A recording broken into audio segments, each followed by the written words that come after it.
The sky above the city of Terralon was always gray. Clouds hung low, heavy with frozen dust that never turned into snow, only cold wind. The buildings were tall, metallic, and covered in frost. People walked fast, their coats tight, their heads low. No one spoke. No one smiled. A young alien girl walked alone through the crowded streets. Her skin was pale violet, her clothes torn, and her feet bare. Every step on the icy ground hurt, but she kept walking. She had no home, no food, and nowhere to go. Some people noticed her, but no one stopped. Some looked at her face and turned away quickly, pretending they saw nothing. She was too different. Her ears were small and pointed, her hair long and messy, her eyes too bright for this world. She didn't belong here. Her stomach growled. Her hands were shaking. She had tried to sleep near a power vent the night before, but the guards had found her and chased her away. No loitering, they said. No aliens without registration. She had no papers, no ID, no money. She had nothing. Terralon was a human colony. Most people here had come for work, trade, or mining. Aliens were rare and not welcome. She had landed by mistake. Her ship had broken during a storm, and she had been dropped off when the crew left. No one had come back for her. Her legs were weak.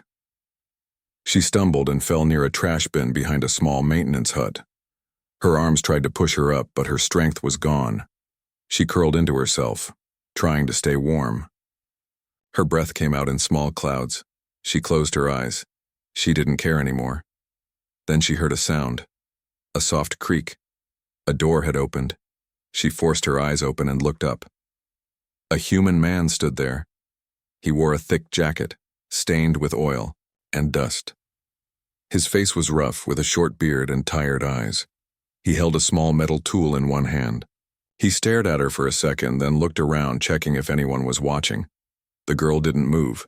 She expected him to yell, or call the guards, or throw something. Instead, he spoke softly. "You okay?" he asked.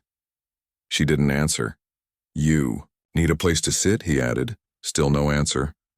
Her throat was too dry, her lips were cracked, but her eyes stayed open, watching him. He sighed and stepped back. "If you want," he said, "you can stay here, inside. Just don't cause trouble." Then he left the door open and went back in. She didn't understand. She had seen many humans in this city. Most ignored her. Some were cruel. But this one left the door open. She waited a few seconds. Then slowly, using the last of her strength, she crawled toward the door. Her fingers touched the floor inside. Warm. Not hot, but warmer than outside. She pulled herself in and shut the door behind her. Inside, the room was small. Tools hung from the walls. Wires were everywhere. A heater hummed in the corner. The man sat at a workbench repairing something. He didn't look at her. She lay on the floor near the heater and closed her eyes. Warmth. Real warmth. When she woke, she was on a soft blanket. Another one was over her. Her feet had been cleaned and wrapped. Her torn clothes were still the same, but someone had placed a mug near her. Inside was warm broth, simple, but rich with flavor. The man was still working, still silent. She sat, up slowly. Her body ached. Her eyes were heavy, but her heart felt a little less cold. He turned to look at her. "You should eat that," he said. "Then sleep more. You're not going anywhere tonight." She opened her mouth, tried to speak, but no sound came out. She nodded instead and picked up the mug. It was heavy in her hands. She drank. It was the first thing she had eaten in 3 days. Tears rolled down her cheeks and she quickly wiped them away. The man didn't say anything. He just kept working. Later, when she had finished, she lay back down on the blanket. The heater buzzed beside her. It felt like a dream. She didn't know his name. She didn't know why he helped her. But for the first time since her crash, someone had opened a door. For her. Not to kick her out, but to let her in. The next morning came slowly. The sky outside was still gray, still frozen, but inside the small hut it was quiet and warm. The alien girl opened her eyes slowly. For a moment she forgot where she was. Then she saw the heater, the blanket, and the half-finished tools on the workbench, and she remembered. The human had let her stay. She sat up, feeling a little stronger than before. Her body still hurt, but she was not freezing anymore. Her feet were wrapped in clean cloth. Someone had taken care of her. She looked around and saw the human again. He was sitting at the table, fixing a long wire with steady hands. He didn't speak right away. He only nodded when he noticed she was awake. "You're still alive," he said. "That's good." His voice was calm, not soft, but not mean either. Just real. She nodded. "Thank you," she whispered. Her voice was weak and dry. He stood up and walked over to a small pot. He poured her another mug of warm broth and handed it to her. "Drink," he said. "You need it." She took it carefully and held it close. The warmth of the cup moved through her hands and chest. She took a sip. It wasn't anything fancy, just hot water with some vegetables and powder, but it tasted like safety. He sat back down. "I'm Mason," he said while working. "I fix things around here. Mostly broken heaters, old bots, and whatever else the city throws away." She looked at him and slowly said, "I'm Lyra." Mason gave a short nod. "All right, Lyra. You got anyone looking for you?" She shook her head. "No. My ship left me. I'm not on any list. No one knows I'm here." "Figures," he said. "This place isn't kind to people without papers. You'd be out again if someone else had found you first." Lyra lowered her eyes. "Why did you help me?" He was silent for a moment, then answered, "Because you looked like you were about to die, and I've seen too many people die already." Lyra didn't know what to say. She stared at her cup. Mason got up and walked to a shelf. He pulled down some folded cloth and tossed it toward her. "It's not much, but it's clean. You can change behind the curtain." Lyra touched the fabric. It was an old worker's jumpsuit, patched in places, but it was whole and warm. Her hands shook as she held it. "Thank you," she whispered again. Behind the curtain, she slowly took off her torn clothes and changed. The fabric was rough but strong. It covered her arms and legs fully. She looked at herself in a broken mirror. Her face was thin, her eyes tired, but for once, she didn't look like a street ghost. She looked like a person again. When she came back out, Mason didn't comment. He just pointed to a toolbox. "You ever fix anything?" She blinked. "Fix?" He picked up a broken fan and placed it in front of her. "This one's simple. Wires are loose. If you want to stay, you can help. I don't need free hands, I need useful ones." Lyra nodded slowly and sat down beside him. He showed her how to open the casing, how to check the wire with a small tool, and where to reconnect them. Her fingers were clumsy at first, but Mason didn't rush her. "Why are you doing this?" she asked while working. "Teaching me, I mean. Because if someone helped me when I needed it," he said, "maybe I wouldn't be alone in this hut fixing junk all day." Lyra paused, looking at him. "You're alone?" He shrugged. "People here don't care much for quiet types, or ones who think aliens shouldn't be treated like trash." She looked down at the wires again. For the first time in days, she felt like she was learning something that mattered. Not running, not hiding, just learning. Hours passed like that. She fixed 2 small fans and watched Mason fix a broken heating coil. He didn't talk much, but that was fine. His silence wasn't cold. It was calm. That night, Mason gave her a place near the heater again. This time she didn't fall asleep, in fear. The next few days followed a rhythm. Lyra woke early, helped with repairs, and cleaned the tools. She learned how to use small scanners, how to replace circuits, and even how to read some of the local human script. Mason didn't treat her like a child or a guest. He treated her like a person. He never asked about her planet, or the war, or how she ended up here. She was thankful for that. One evening, as they both worked under a flickering light, Lyra asked, "Do you think the people here will ever accept someone like me?" Mason looked at her for a moment, then said, "Some won't, but some might. And that's enough to start with." She smiled. It was small, but real. For the first time since her world was gone, she felt something new, something almost forgotten. Hope. Lyra was sitting at the workbench, carefully connecting wires to an old air filter. Her hands moved slowly, but with growing confidence. Mason watched her from across the room, not saying much. He rarely did, but when he nodded in approval, it meant more than words. She had been staying with him for almost 2 weeks now. Every day she learned something new. How to fix small machines, how to sort tools, how to test parts.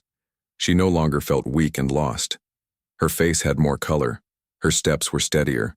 Outside, the city remained cold. The wind blew frozen dust. Through the alleys and the sky never changed. But inside the hut, there was warmth. A heater in the corner hummed softly. The tools were neatly arranged, and Lyra finally had her own folded blanket on a small cot in the corner. But things couldn't stay quiet forever. One afternoon, while Mason was out collecting scrap parts, there was a knock at the door. Lyra froze. No one ever knocked. She quickly turned off the work light and moved behind the curtain near the back. Mason had told her before, "If someone knocks, don't open, hide." She held her breath as the knock came again, louder this time. A deep voice called out, "Maintenance." Check. "Open up!" Lyra's heart beat fast. Her fingers clutched the curtain tightly. She didn't move. After a moment, the door creaked open. Mason stepped in from outside, acting casual. "Sorry," he said, his voice calm. "I was just coming back. What's the problem?" 2 men in gray uniforms stepped inside behind him. "City enforcers." "We've had reports," one said, looking around. "Some say a non-registered alien was seen near this area. You seen anything?" Mason scratched his beard. "Seen plenty of broken drones and junk machines, but no aliens." The taller enforcer looked around slowly. "Mind if we check the, place?"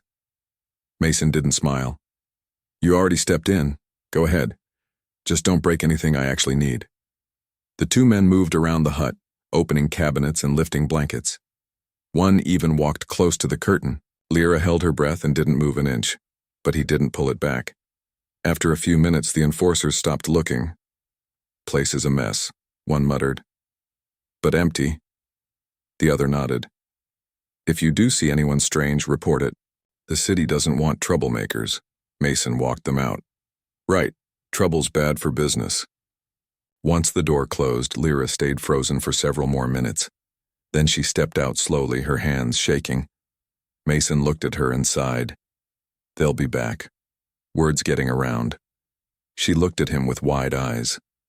"I should leave. I don't want to cause problems for you." "No," he said firmly. "You don't need to leave." "But what if they search again?" she asked. "What if they find me?"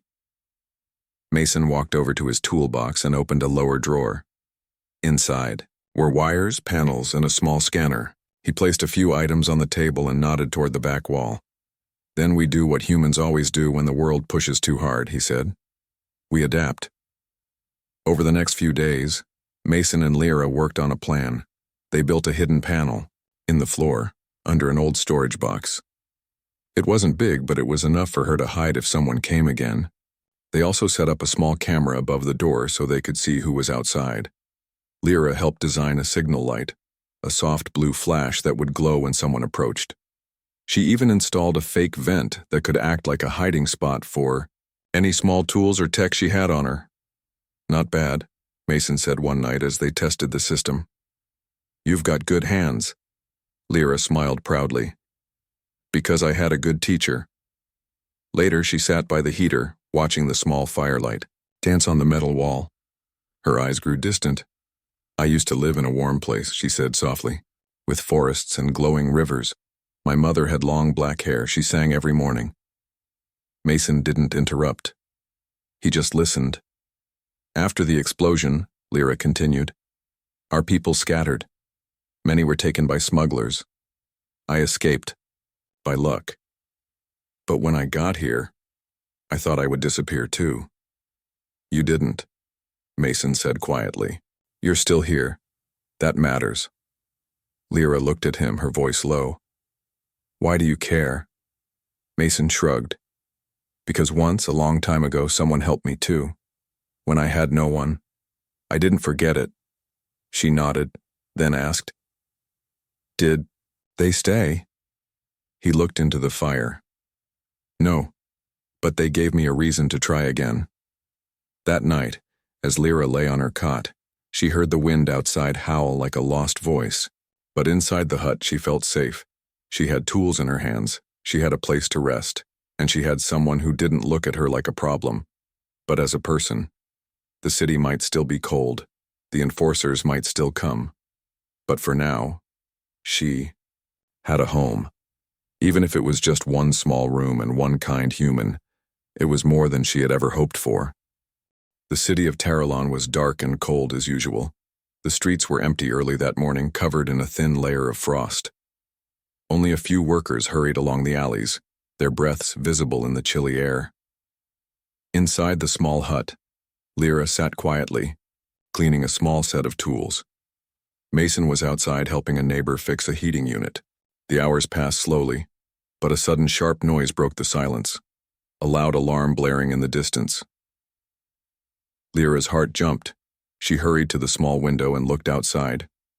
A section of the city's power grid had failed. Lights flickered, and a cold wind swept through the streets. Mason came back inside, wiping his hands on a rag. The grid's down, he said. The storm damaged some lines, it's bad. Without power, this part of the city freezes. Lyra looked at him, wide-eyed. Can we help? Mason smiled. Maybe. But it's dangerous. The lines are high up and hard to reach. The workers are stretched thin. Lyra stood up slowly. I want to help.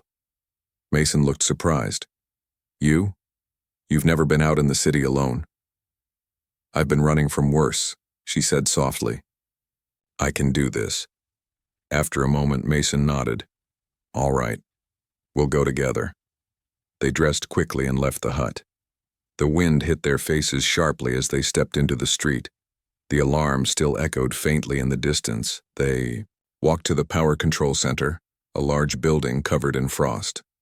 A group of workers stood nearby looking worried. One of them, a tall man with a thick jacket, saw Lyra and Mason approach. We need all hands, he said. The damage is worse than we thought. Mason introduced Lyra quickly, but the workers exchanged looks. Some whispered quietly. One older man frowned and muttered, not safe for her. Lyra caught the words, but said nothing. She only nodded to Mason and followed him inside. Inside the control center, the air was warmer but tense. Screens showed maps of the city's power lines, some flashing red. Mason and Lyra were given tools and instructions. Lyra watched carefully as Mason explained the basics of power repairs, checking circuits, replacing fuses, and sealing broken lines. They put on safety harnesses and climbed up a narrow metal staircase to reach the damaged section on the roof. The wind was colder here. The metal surfaces were slick with ice. Lyra held tight to the railing. Mason looked at her. You ready? She nodded, gripping her tools. The work was hard. Lyra had never done this before.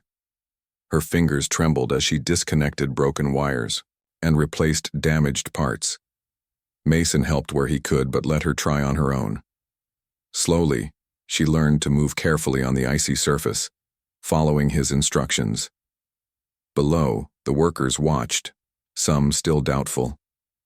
Suddenly, one of the main cables sparked and hissed. Lyra jumped back, heart pounding. Mason steadied her. Easy. It's normal with damage like this. Keep calm. With steady hands, she finished connecting the wires. Mason gave her a small smile. Not bad. After hours of work, the main power line was repaired. The lights in the city flickered, back on, and warmth returned to the streets. The workers clapped quietly. One man came to Mason and said, "You got a good helper here." Lyra smiled shyly but said nothing. Mason put his arm around her shoulder. "She's better than she thinks." As they returned to the hut, Lyra felt tired but proud. She had done something important. For the first time, she was not just hiding. She was helping. Mason looked at her and said, "See? People need you." She looked up at him. "Do you think they will accept me someday?" He shrugged. "Maybe. One step at a time." Back in the hut, neighbors who had heard about the power fix came by quietly. Some brought food or small gifts. Lyra met some faces for the first time. They didn't stare or whisper. They smiled. A woman handed her a warm scarf. "You did good today," she said softly. Lyra's eyes filled with tears. She never thought this would happen. That night, Mason and Lyra sat by the heater. He said, "You proved yourself today, not just to them, but to yourself." She nodded. "I want to stay, to belong." He smiled. "Then you will. You're part of this place now." Lyra looked out the small window. The city was bright again, full of life. She whispered, "Thank you." The days after the power grid was fixed passed peacefully. Lyra and Mason worked side by side, fixing broken machines, helping neighbors, and building a small but strong community around the little hut. Lyra had changed. Her eyes no longer held the fear of the streets. Her smile was gentle but real. She was learning what it meant to have a home. Not just a place to sleep, but a place to belong. Yet, the city was not always kind. The enforcers came again one cold evening. This time, more than two. They knocked hard on the door, voices loud and sharp, asking if anyone was inside. Mason opened the door calmly. Behind him, neighbors stood silently, some blocking the entrance. "No one here," Mason said firmly. One enforcer pushed forward. "We're coming in." The neighbors did not move. "We don't see anyone," one neighbor said, staring the enforcers down. After tense moments, the enforcers left, grumbling but unable to force their way in.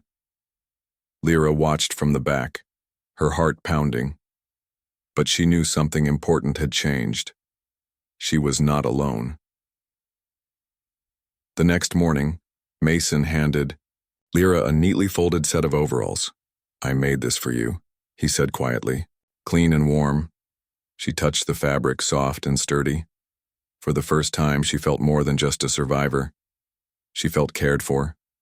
Mason looked at her, eyes full of meaning. "You don't have to leave. Not now. Not ever. Stay forever inside."